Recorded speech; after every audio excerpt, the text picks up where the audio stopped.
My Crypto Radio News.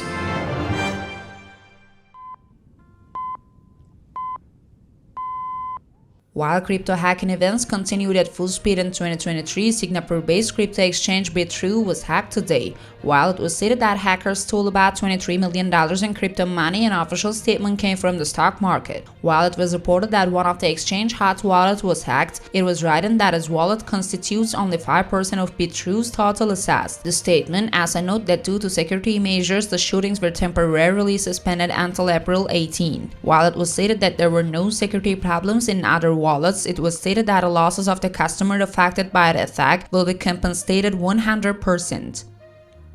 While the collection of personal data of the artificial intelligence program ChatGPT, which was officially launched in December and attracted crazy attention, continues to be discussed, the last move came from Spain. The country's data protection regulator, AEPD, took the step Italy took and launched a preliminary investigation. It was stated that a regulator will investigate whether the EU's general data protection regulations has been violated. The Spanish Data Protection Authority has launched a preliminary investigation against OpenAI, the US company that owns the ChatGPT service, to check compliance with the regulations, the press release said.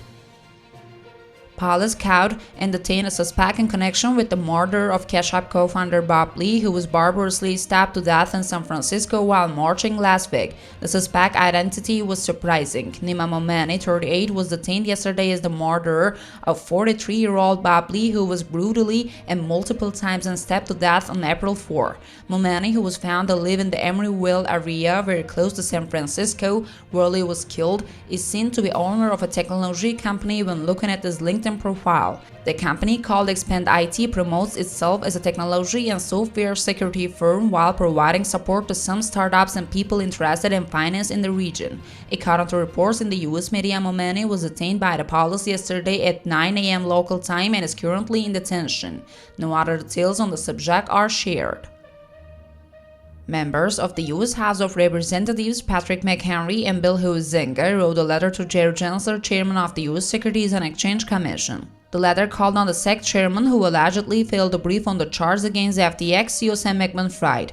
Representatives wrote in their letter, "We sent a letter on February 10, 2023 requesting documents related to the lawsuit filed by the SEC against Sam Bankman-Fried. The SEC ignored the deadline. He made it difficult for committee staff to talk about the request with anyone in the General Counsel until Chairman Huizenga made a formal request to meet with the SEC General Counsel.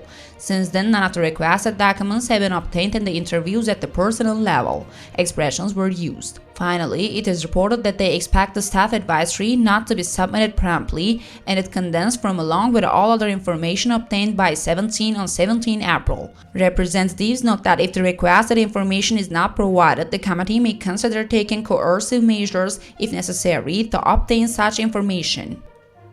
Solana Mobile, which introduced its Web3-focused smartphone Solana Saga in June last year, is launching Saga. Blockchain network Solana offers the new launch Saga crypto products and services via a phone rather than the traditional way of accessing crypto platforms and applications via computers. However, it is stated that Google and Apple application stores apply strict rules on payment systems, and many Web3 applications have to make concessions in order to enter the application stores. At this point, Solana Saga comes into play. A separate Solana App Store sits alongside the built-in Android apps. It is stated that the mobile device is designed with two basic technological elements, being useful for the Web3 evidence and keeping them safe. It is stated that customers in New Zealand can order the phone from May 8. Prepared by my Crypto Radio News Center, we have transferred the news. Happy day, everyone.